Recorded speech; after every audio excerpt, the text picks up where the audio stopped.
Hello friends, मैं देवेंद्र कुमार आप सभी को आपके अपने YouTube चैनल सब गणित सीखेगा में हार्दिक स्वागत करता हूं। आइए आज गणित संबंधी कुछ महत्वपूर्ण टॉपिक के कुछ महत्वपूर्ण सवालों को आपके सामने डिस्कस करते हैं और देखते हैं कि एग्ज़ाम संबंधी क्या कुछ हमको बेनिफिट होने वाला है। आप जानते हैं आरआरबी, एनटीपीसी और ग्रुप डी के एग्ज़ाम जो टेंटेटिव डेट हैं वो क्लियर हो चुके हैं। सभी स्टूडेंट्स में अफरा तफरी मची हुई है, खास करके गणित को लेकर।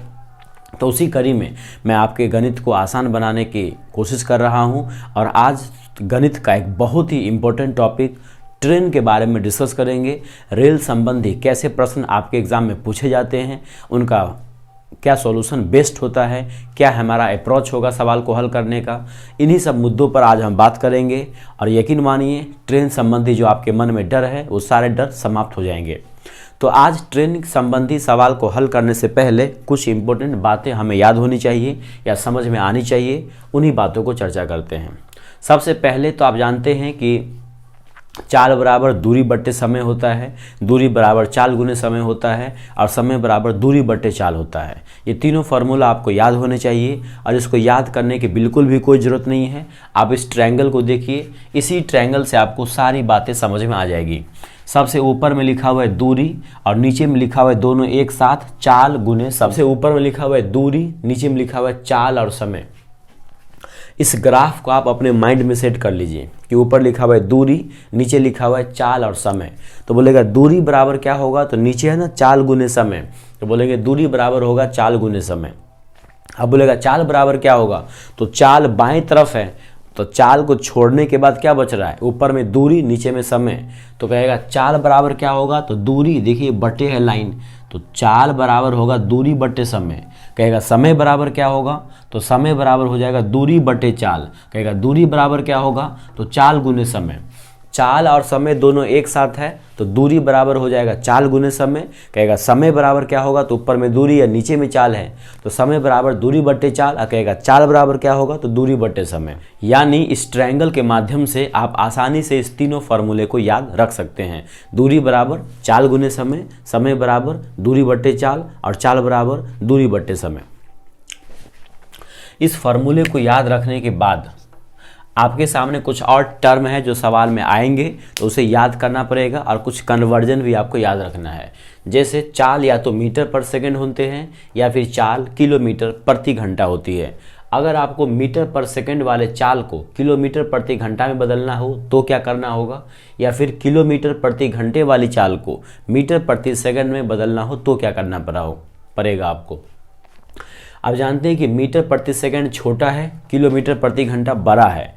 मीटर प्रति सेकंड छोटा है और किलोमीटर प्रति घंटा बड़ा है। तो जब छोटे चाल को बड़े चाल में बदलना हो तो बड़े वाले फ्रैक्शन से गुना कर देना है 18/5 से। मीटर पर सेकंड को किलोमीटर प्रति घंटे में बदलना हो तो 18/5 से आपको गुना करना है। जबकि किलोमीटर प्रति घंटे को मीटर प्रति सेकंड में बदलना हो तो 5/18 से गुना करना है। कहने का मतलब ये है दोस्तों कि किलोमीटर प्रति घंटे को जब बदलना हो मीटर प्रति सेकंड में तो आप ये देखो कि बड़ा से आप कहाँ जा रहे हो, छोटे की तरफ, तो छोटे वाले फ्रैक्शन से गुना करो। ऊपर में 5 नीचे में 18। जब मीटर प्रति सेकंड को आपको किलोमीटर प्रति घंटे में बदलना हो तो फिर बड़े वाले फ्रैक्शन से ऊपर में 18/5 से गुना करो। उम्मीद करते हैं ये दो बात भी आपको समझ में आ गया होगा। अब अगला बात आपको याद रखना है कि विपरीत में चाल जुड़ेगा। विपरीत में चाल जुड़ने का क्या मतलब हुआ कि जैसे दो ट्रेनें जा रही है, एक इधर से जा रही है, एक उधर से आ रही है, तो ये दोनों का हुआ डायरेक्शन विपरीत। तो विपरीत डायरेक्शन में दोनों का चाल क्या होगा, जुड़ जाएगा। लेकिन एक ट्रेन ए से बी की ओर जा रही है और दूसरी भी ट्रेन ए से बी की ओर ही जा रही है। यानी दोनों ट्रेन जब सेम डायरेक्शन में जा रही हो तो उस समय में क्या होगा, चाल को घटाना हो। एक ही दिशा में जा रही हो तो ट्रेन के केस में चाल को घटाएंगे, विपरीत दिशा में क्या होगा, चाल को जोड़ना होगा।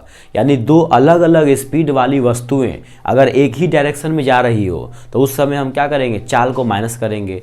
जब दो अलग अलग स्पीड वाली वस्तुएं या ट्रेन या फिर आदमी कुछ भी अपोजिट डायरेक्शन में जा रहा हो, एक इधर से जा रहा हो, एक उधर से आ रहा हो, तो जब ये विपरीत डायरेक्शन हो, विपरीत दिशा हो, तो उस विपरीत दिशा में दोनों के चाल को जोड़ेंगे। तो उम्मीद करते हैं ये दो बात भी आपको समझ में आ गया होगा। अगला है जब कोई ट्रेन किसी पोल को पार करता है, किसी टावर को पार करता है, किसी आदमी को पार करता है, तो इसका मतलब ये हुआ कि ट्रेन खुद अपनी लंबाई को ही पार करेगा।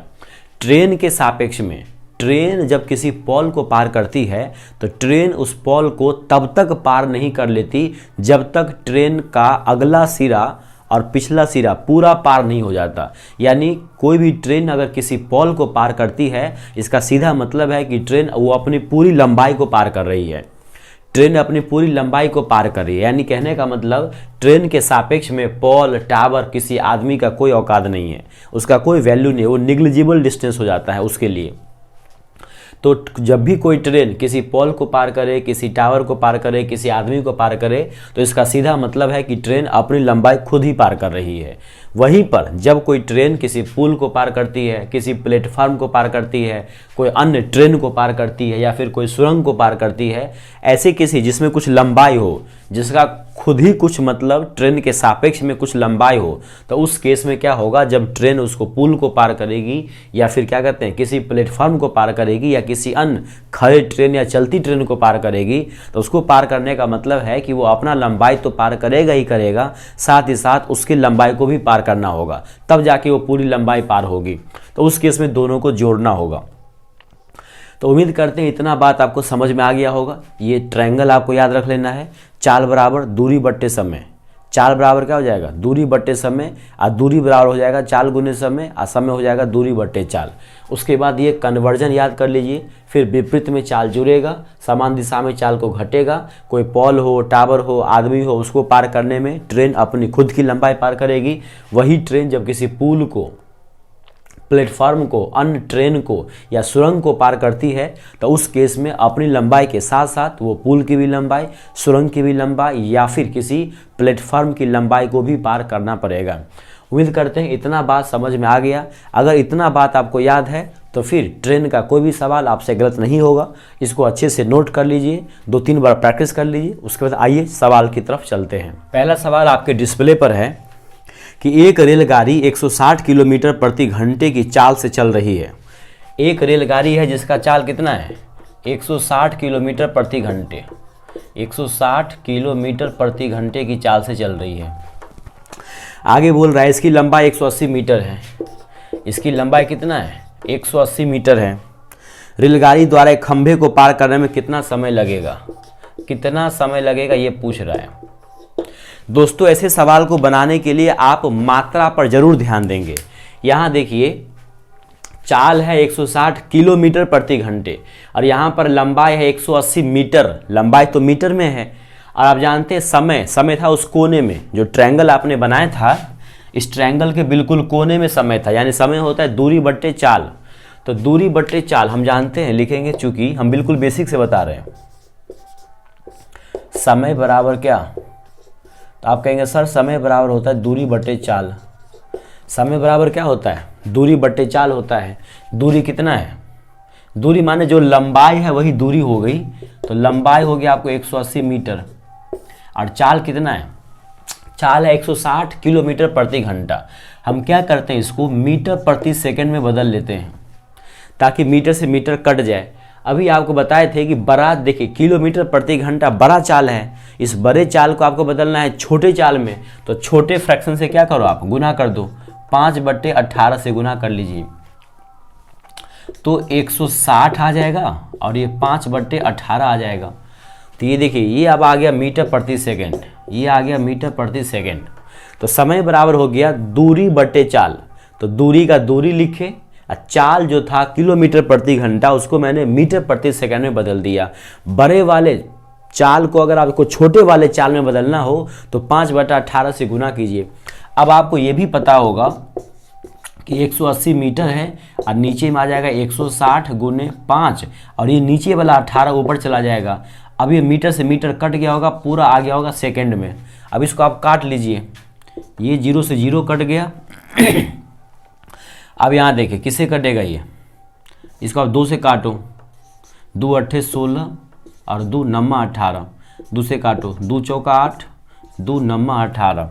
अब कोई किसी से नहीं कट रहा है तो गुना कर लीजिए, 9 नम्मा कितना हो जाएगा, 81 हो जाएगा और 4 पंजे कितना हो जाएगा, 20 हो जाएगा। इतना आ जाएगा सेकेंड।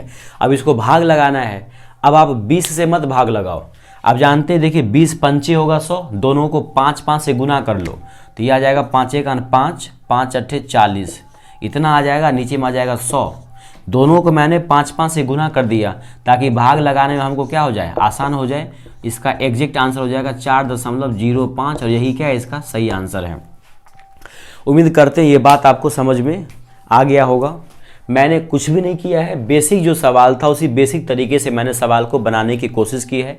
उम्मीद करते हैं ये बात आपको समझ में आ रहा होगा। देखते हैं दूसरा सवाल है, एक 110 मीटर लंबी ट्रेन किसी खंभे को 12 सेकंड में पार करती है। पहली बात तो लंबाई कितना है, लंबाई है 110 मीटर और समय कितना है, समय दे दिया आपको दोस्तों 12 सेकंड, समय दे दिया है 12 सेकंड। तो ट्रेन की चाल बताना है, ट्रेन की बताना चाल किस में, वो भी किलोमीटर प्रति घंटे में। ट्रेन की चाल बताना है किलोमीटर प्रति घंटे में। कितना आसान है, आपको याद होगा चाल लिखा था इस साइड में, दूरी बटे समय। चाल क्या होता है, दूरी बटे समय। देखो लिखेंगे, चूंकि चाल बराबर क्या होता है, तो आप कहेंगे सर चाल होता है दूरी बटे समय।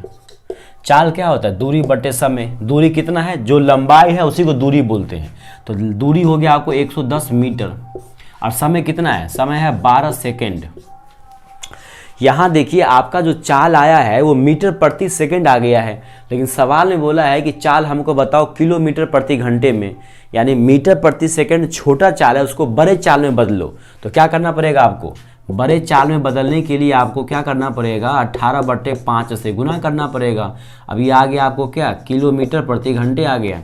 अब इसको काट लो, 6 दूनी 12 और 6 तिया 18। ये देखिए ये 5 है और ये 2 है, तो 5 दूनी होगा 10, 10 से 0 कट जाएगा, 11 तिया कितना आ जाएगा, 11 तिया आ जाएगा 33 किलोमीटर प्रति घंटा। दोस्तों बिल्कुल आसान है, बस थोड़ा सा कॉन्सेप्ट आपको सीखना है। गणित कुछ भी नहीं है, बिल्कुल आसानी से, खास करके रेलवे एसएससी ग्रुप डी जो है उसके मैथ में तो कुछ भी जान नहीं है। थोड़ा सा प्रैक्टिस कीजिए, आसानी से सभी चीज़ें आपको समझ में आ जाएगी। उम्मीद करते हैं ये बात आपको समझ में आ गया होगा अच्छे से। नंबर 3 देखते हैं, 60 किलोमीटर प्रति घंटे की गति से चलने वाली एक रेलगाड़ी एक पोल को 9 सेकंड में पार करती है, ट्रेन की लंबाई ज्ञात करें। पहली बात तो चाल दिया हुआ है कितना, चाल दिया हुआ है 60 किलोमीटर प्रति घंटे 9 सेकंड में। टाइम दिया हुआ है कितना, 9 सेकंड। तो क्या पूछ रहा है इस बार, आज पूछ रहा है लंबाई। बोला है कि ट्रेन की लंबाई कितनी है, ट्रेन की लंबाई कितनी है ये पूछ रहा है। कितना आसान सवाल है, आपको बस एक ही त्रिभुज याद रखना है कि ऊपर में दूरी था, इधर चाल उधर समय। तो दूरी बराबर होता है, दूरी को ही लंबाई बोलते हैं, दूरी बराबर होता है चाल गुने समय। लिखेंगे चूंकि दूरी बराबर क्या, चाल गुने समय। इस ट्रायंगल को आप याद रख लो, ऊपर में दूरी था, इधर चाल इधर समय, तो दूरी बराबर होता है चाल गुने समय। यहां पे हम लिख ही देते हैं, यहां था आपको क्या, डिस्टेंस दूरी, यहां पे है चाल, यहां पे है समय, ऐसे हो गया स्पीड। तो दूरी बराबर होता है चाल गुने समय। तो आप देखिए चाल कितना है आपके पास, चाल है आपके पास 60 किलोमीटर प्रति घंटे और समय कितना है, 9 सेकेंड है। समय कितना है, 9 सेकेंड है। अब आप ही देखिए दोस्तों, यहाँ पे बन तो गया, लेकिन एक समस्या क्या आ गया कि ये तो किलोमीटर प्रति घंटे है, ये घंटा से सेकंड कैसे कटेगा। या तो आप क्या करो, इसको भी बना दो घंटे में, यानी तो क्या करो आप 60 किलोमीटर प्रति घंटे को 5/18 से गुना करके क्या करो आप, मीटर प्रति सेकंड में बदल लो। अब यहाँ 9 सेकंड से गुना कर दो। अब क्या होगा, 9 सेकंड से 9 सेकंड कट जाएगा। अब ये 9 से 2 मरतबे कट जाएगा, 9 दूनी 18 और दूसरे कट जाएगा कितना मरतबे, 30 मरतबे कट जाएगा। 9 दूनी 18 और दूसरे कट जाएगा 30 टाइम्स में, 30 बार में कट जाएगा। अब आ गया 30 गुने 5, सेकेंड से सेकेंड कट गया होगा, मीटर आ गया होगा, 3 पंचे कितना 15, यानी कि 150 मीटर इसका क्या सही आंसर है। तो इस प्रकार के सवाल में कुछ भी जान नहीं है, बस थोड़ा सा वेरिएंट है। और पहली बात तो जो भी सवाल आपको करवा रहे हैं वो सारे सवाल जो है वो आरआरबी के एग्ज़ाम में पूछे गए हैं, सारे प्रीवियस ईयर क्वेश्चंस है। और एग्ज़ाम के समय में आपको विद्वान नहीं बनना है, आपको प्रीवियस ईयर क्वेश्चन को जरूर लगाना है। उम्मीद करते हैं ये बात आपको समझ में आ गया होगा। चौथा सवाल है, एक रेलगाड़ी 100 मीटर लंबे प्लेटफार्म को 45 सेकंड में पार करता है। एक रेलगाड़ी 100 मीटर लंबे प्लेटफार्म को 45 सेकंड में पार करता है। रेलगाड़ी द्वारा इलेक्ट्रिक पोल को पार करने में कितना समय लगेगा? एक रेलगाड़ी 100 मीटर लंबे एक प्लेटफॉर्म को 45 किलोमीटर प्रति घंटे की चाल से 60 सेकंड में पार करता है। देखिए क्या बोल रहा है, एक रेलगाड़ी 100 मीटर लंबे प्लेटफॉर्म को, इस बार जो प्लेटफॉर्म है उसका लंबाई कितना है? 100 मीटर है और चाल कितना है? 45 किलोमीटर प्रति घंटा। चाल कितना है? 45 किलोमीटर प्रति घंटा। समय कितना है? 60 सेकेंड है। 60 सेकेंड है। तो इलेक्ट्रिक पोल को पार करने में कितना समय लगेगा? पोल को पार करने में कितना समय लगेगा?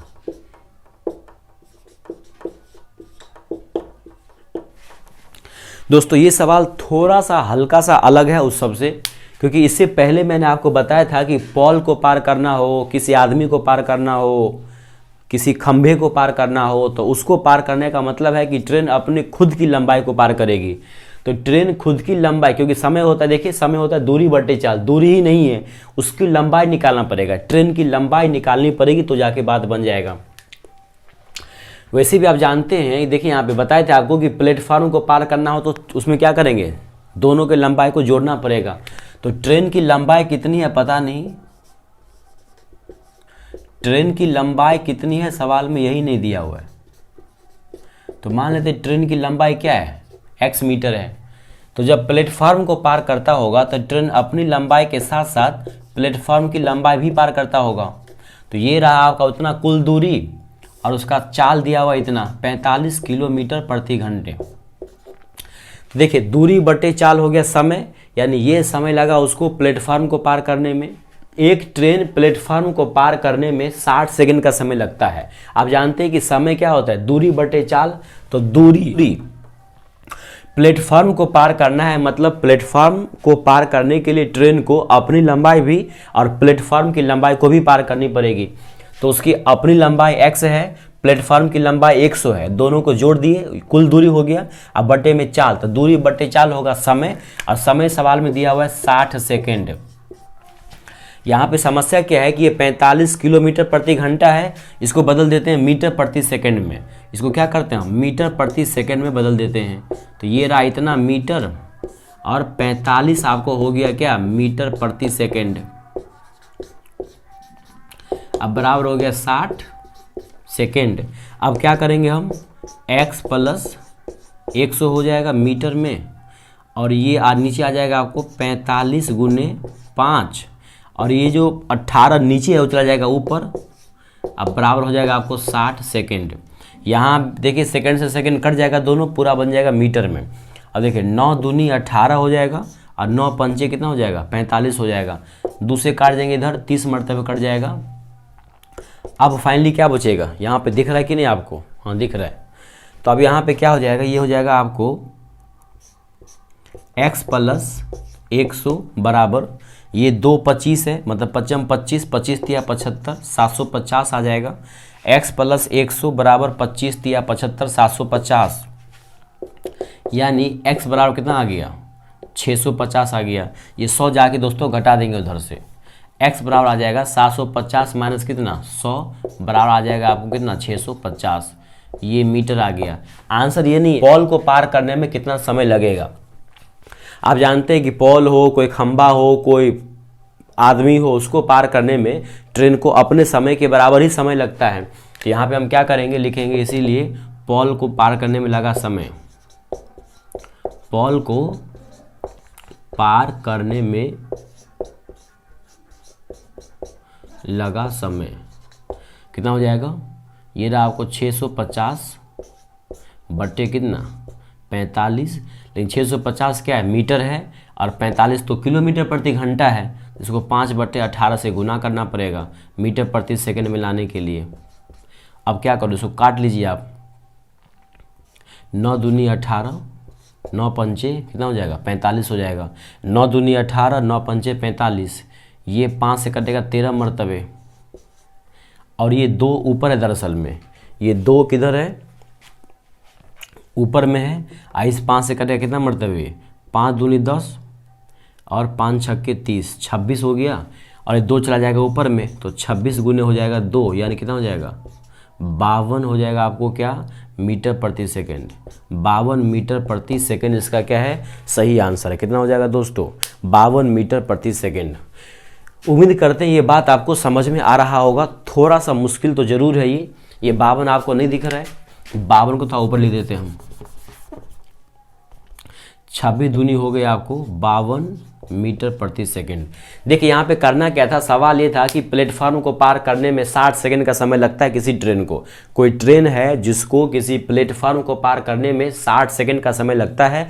ट्रेन की चाल 45 किलोमीटर प्रति घंटा है और प्लेटफॉर्म की लंबाई 100 है। तो शुरू में ही बताया था मैंने आपको कि प्लेटफॉर्म को पार करना हो, किसी सुरंग को पार करना हो, किसी अन्य ट्रेन को पार करना हो, तो उस केस में ट्रेन अपनी लंबाई के साथ साथ प्लेटफॉर्म की लंबाई भी पार करेगी। और समय लगा है 60 सेकंड। हम जानते हैं कि समय होता है दूरी बट्टे चाल, तो दूरी लगा दे पूरा, दोनों का दूरी जुड़ेगा तो दोनों 100 और ट्रेन का कितना है पता नहीं, दोनों को जोड़ दिए तो 100 बट्टे में कर दे 45, यानी x हो गया ट्रेन की लंबाई प्लस वो 100 हो गया प्लेटफॉर्म की लंबाई, तो कुल दूरी बट्टे चाल हो गया आपको समय। और समय सवाल में दिया हुआ है 60 के बराबर कर दिए। यहाँ से इसको सोल्व करने के बाद आ गया 650 ट्रेन की लंबाई।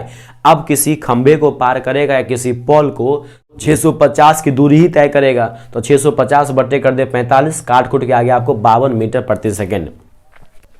आइए सवाल नंबर 5 देखते हैं। 5 में लिखा हुआ है एक 200 मीटर लंबी रेलगाड़ी जिसकी चाल 60 किलोमीटर प्रति घंटा है, एक सिग्नल पोस्ट को पार करने के लिए कितना समय लगेगा।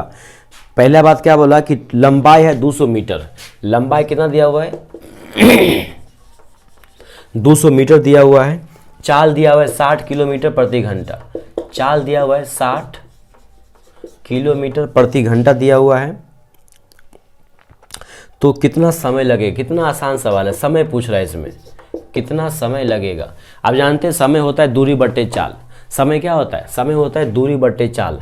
यहाँ पे लिखा हुआ है देखिए समय होता है दूरी बट्टे चाल, तो लिख लेंगे पहले हम, चूंकि समय बराबर क्या दूरी बट्टे चाल।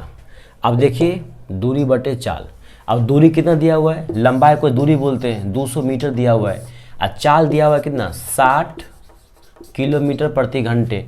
यहीं पे समस्या है दोस्तों, देखिए मीटर यहाँ पे किलोमीटर है, तो हम क्या करेंगे सबसे पहले ये रहा आपका 200 मीटर, इसको कर लेंगे हम मीटर प्रति सेकंड में, 5/18 से गुना करके क्या कर देंगे मीटर प्रति सेकंड। किलोमीटर प्रति घंटा बड़ा मात्रक है, उसको करना है छोटा में, तो छोटे वाले फ्रैक्शन से गुना कर दिए। अब ये क्या बन गया फाइनली 200 मीटर बन गया, बटे में आ गया 60 गुने 5, और ये नीचे वाला 18 जाएगा ऊपर में 18। अब काटेंगे 6 दूनी और 6 दाई, अब 0 से 0 कट जाएगा, 5 से काटेंगे 5 चौके 20, यानी 4 दूनी कितना हो जाएगा 8 सेकंड लगेंगे दोस्तों इसको पार करने में। तो उम्मीद करते हैं टाइप 1 आपको समझ में अच्छे से आ गया होगा, और जितने भी प्रकार के इसमें समस्या हो सकती थी सारे को मैंने सोल्व करने की कोशिश की। अब हम अगले वीडियो में टाइप 2 पढ़ने की कोशिश करेंगे। अगर आपको वीडियो अच्छा लग रहा है तो हमारे वीडियो को लाइक शेयर एंड सब्सक्राइब जरूर करें, और क्या सच में हम कुछ आपको सिखा पा रहे कि नहीं कमेंट में ज़रूर बताएं। कुछ भी समस्या हो तो बताएं, अगला टाइप हम लाएं कि नहीं लाएं ये आपको ज़रूर बताना है। अगर ये वीडियो आपको अच्छा लग रहा है तो ही हम अगला टाइप लेके आएंगे, क्योंकि ये काफ़ी इजी सवाल थे। ऐसे सवाल तो हम पढ़ाते भी नहीं हैं आजकल, लेकिन हम देख रहे हैं कि एग्ज़ाम में इसी टाइप के सवाल आते हैं, तो काफ़ी भारी भारी सवाल करने से आपका सिलेक्शन नहीं होगा, आपको छोटे छोटे सवाल भी करने होंगे। उसी कड़ी में ये मैंने बिल्कुल बेसिक सवाल को बताया है। अगले वीडियो में मैं टाइप 2 लाऊंगा। इस वीडियो को आप सपोर्ट कीजिए, लाइक शेयर और सब्सक्राइब कीजिए, ताकि मेरा मोटिवेशन बने और हम ज़्यादा से ज़्यादा सवाल आपको करवा पाएँ। जय हिंद, जय भारत।